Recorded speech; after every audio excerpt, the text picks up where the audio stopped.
I was folding laundry I hadn't bothered to put away for 3 days. My room smelled faintly of detergent, that kind of flat, chemical clean that clings to cotton when you leave clothes sitting too long in a pile. The window was cracked open, letting in the late September chill, and the only sound was the dryer from the unit next door, its cycle thudding like a tired heart. It wasn't much of a life, really. Classes in the day, shifts at the cafe in the evening, and then nights like this, half awake, scrolling my phone, never sending the messages I typed. Most of them ended up deleted, half-formed confessions no one would want to read. That was when I heard the knock. Soft, 2 raps against my door, like someone testing if I was awake. I opened it expecting my roommate, maybe drunk again. But it was her. My cousin. She stood in the hall in a worn sweatshirt, hood pulled up, hair falling into her face. Not made up, not the way she looked when the whole family gathered and she had to smile through everyone's chatter. Just, tired. Real. Older than the version of her they talked about. "Don't tell anyone you saw me like this," she said, almost a whisper. Her voice caught a little, the way it does when you've been holding something in too long. I stepped back to let her in. She brushed past me, carrying the cold of the hallway with her. I noticed she had no shoes on, just socks, the hem of her sweatpants dragging. The room felt smaller once she sat down on the edge of my bed. She glanced around at the unstacked books, the crooked lamp, the folded but forgotten laundry. She didn't say anything about the mess, which somehow felt worse than if she had. "You always keep your light on this late?" she asked. "Sometimes," I said. My throat felt dry. I folded the same t-shirt twice just to keep my hands busy. There was a silence after that, one of those weighted ones where you're both aware of it but no one wants to be the first to break it. She kept her eyes on the floor, thumb tracing the seam of her sweatshirt. I found myself looking at her hands. Not in the way I should have, but in the way you look at something when it's the only steady thing in the room. Strong but a little restless, like they had more history in them than mine ever would. "Couldn't sleep?" I finally asked. Her mouth curved at that, not quite a smile. "Something like that." She looked up then, and for a second her eyes caught mine. It was nothing, just a glance, the way you look at anyone when they're speaking to you. But it lingered long enough that I felt my chest tighten, and I had to look away. I picked up a sock, smoothed it flat against my knee, like that could steady me. We didn't talk much more. Just small things, her mentioning the neighbor's dog barking all evening, me saying my shift had been long. Filler words, stretched thin, covering something neither of us was naming. After a while she stood. Pulled her hood back up, tugged the sleeves over her hands. "Thanks," she said quietly. No explanation of what for. And then she left, the soft sound of her socks against the hall carpet fading away. I sat on the bed where she'd been, staring at the small dent in the blanket, the faint warmth she'd left behind. That was when my phone buzzed. A new message. Her name on the screen. I didn't open it right away. The message had been simple, "You still up?" I didn't reply right away. My thumb hovered over the keyboard, then slid the phone face down on the nightstand.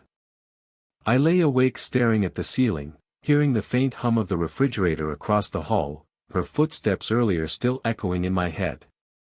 The next morning, I found her in the kitchen.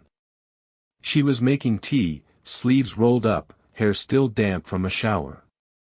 She looked more awake than I felt, but not by much. "You don't drink coffee this early?" I asked, trying for casual. She glanced over her shoulder, a faint smile tugging. "Too strong. Tea's easier on me now." "Now?" I repeated, pouring a glass of water for myself.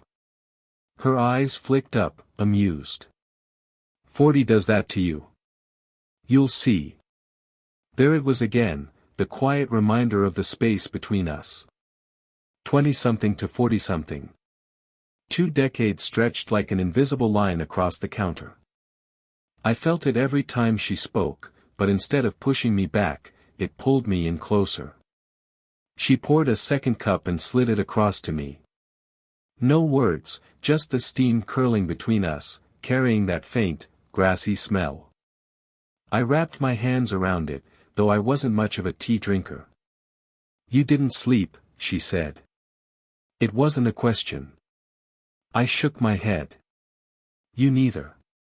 Her laugh was soft, the kind that slips out before you can stop it. Then she grew quiet, staring into her cup.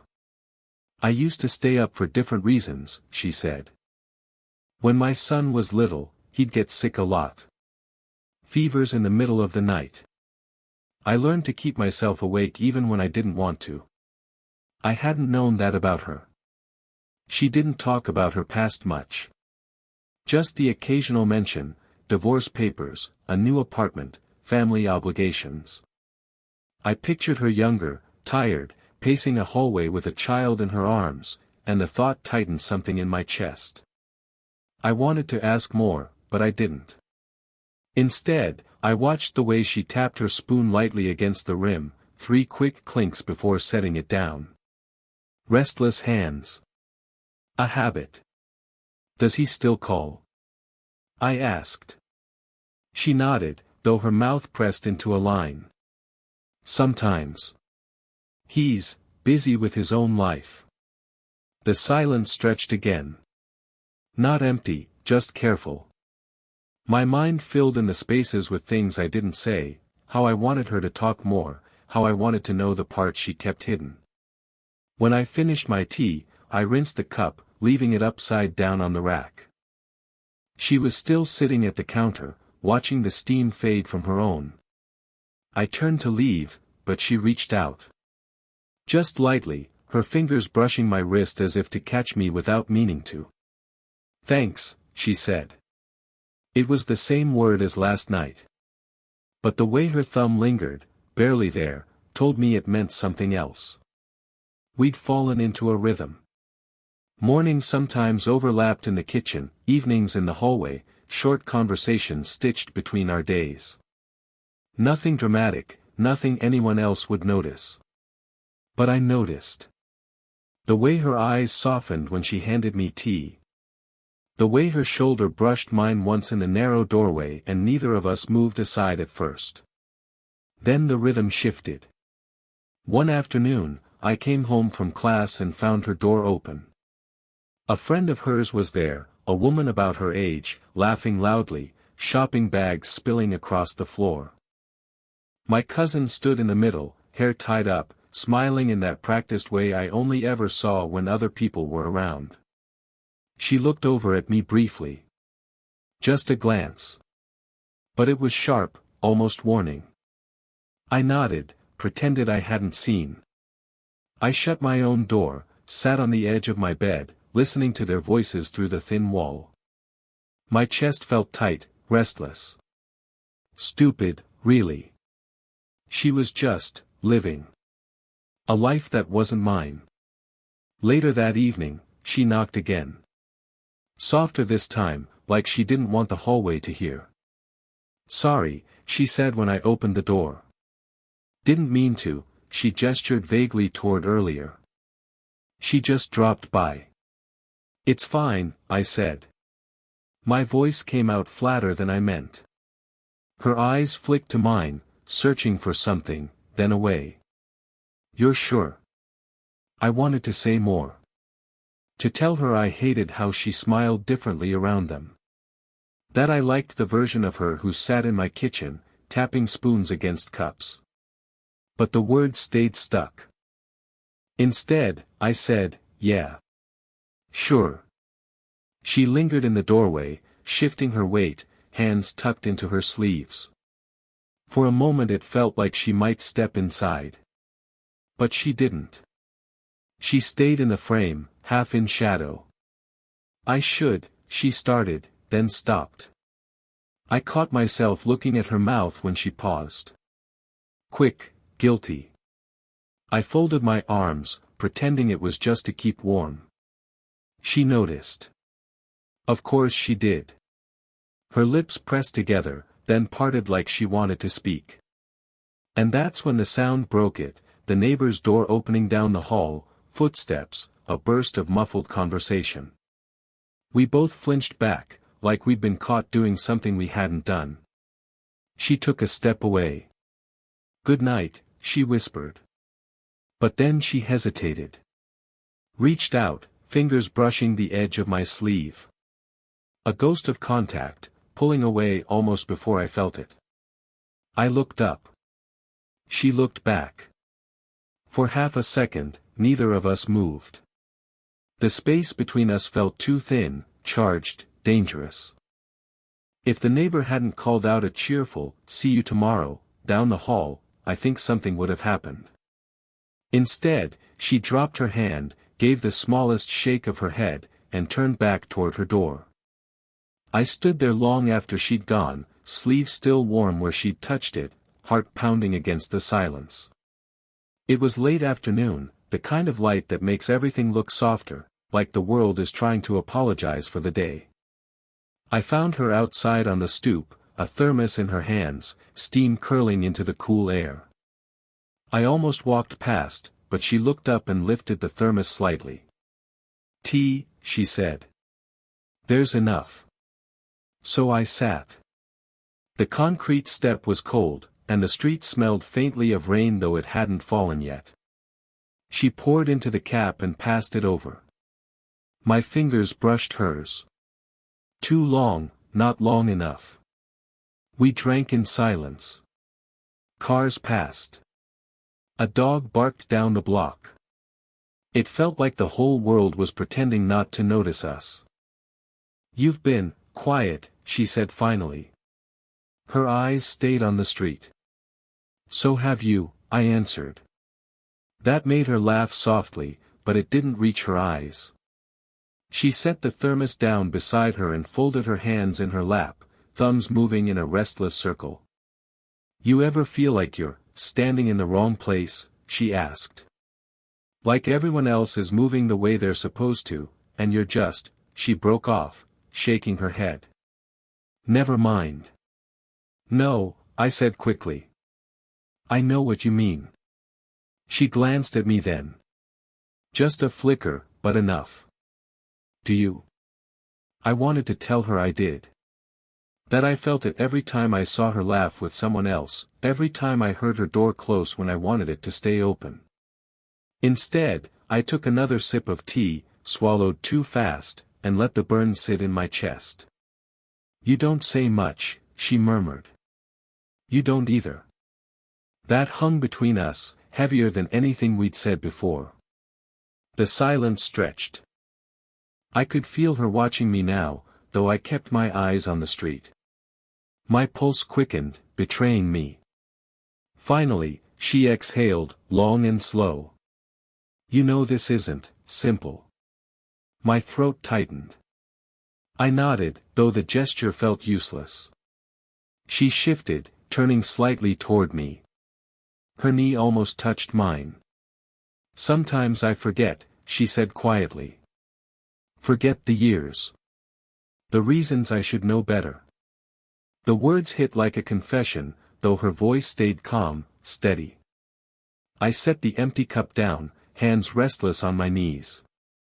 "And if you didn't?" The question slipped out before I could stop it. "If you forgot, I mean." Her breath caught. Not a sound exactly, more like a pause in the air between us. She looked at me then, fully, directly, no glance or flicker this time. And for a moment, I thought she might say something that would change everything. Her hand lifted, hovering halfway to mine. A heartbeat, maybe two. Then she pulled it back, fingers curling into her sleeve. The rain finally started, soft, scattered drops across the pavement. She stood, brushing her hands against her jeans. "We should go in," she said. But her voice sounded thinner, like she'd left something unfinished out there on the stoop. The next few days, I didn't see her.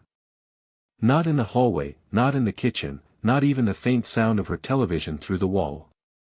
It was strange how quickly silence became heavy, like the absence itself was louder than her presence had ever been. I tried not to think about it. Went to class. Worked shifts. Came back late and dropped my bag on the floor harder than I needed to. Still, every time I passed her door, I slowed. On the fourth night, I heard voices inside. A man's voice, low but steady, then hers, lighter, softer than it was with me.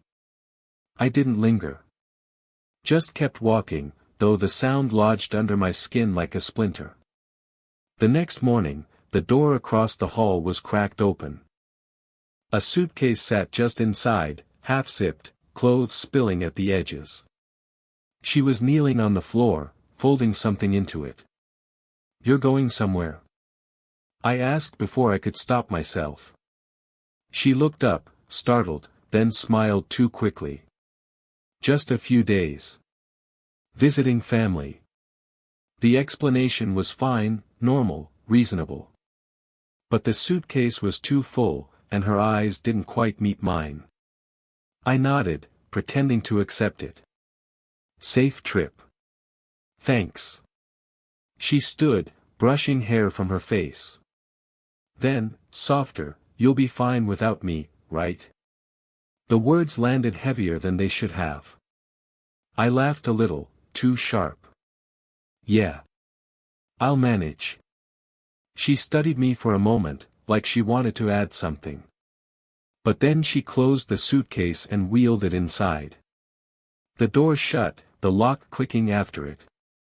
That evening, I typed out a message. "I don't know what's happening. Did I do something?" My thumb hovered over send. Then I deleted it. Typed again. Deleted again. By midnight, the phone was still blank. No message from her. Nothing. The next day at the cafe, a friend of mine slid into the booth during my break. "Hey," he said, casual. "Isn't your cousin the one who lives across the hall?" "Yeah," I said slowly. He nodded. "Thought I saw her yesterday. With some guy. Tall, dark coat. Looked like he knew her pretty well." I didn't answer. Just stared at my coffee, hands tightening around the cup. The liquid had gone cold. Back at the apartment, her door was closed. Lights off. No suitcase in sight. I sat on my bed, phone in hand, typing her name into the blank message field again and again. Words formed, scattered, disappeared. "I missed the tea. Were you going to tell me?" "Forget it." None of them sent. At some point, I stood and crossed the hall. My fist hovered over her door. Just one knock. That was all it would take. But I didn't. Instead, I lowered my hand, let the silence swallow me whole, and went back inside. Her door stayed closed. Mine too. It was raining again when she came back. I heard the suitcase wheels first, the muffled thud as she wrestled it through the narrow doorway. I hesitated in my own room, heart kicking too fast. I could have stayed silent, let the walls keep doing their work.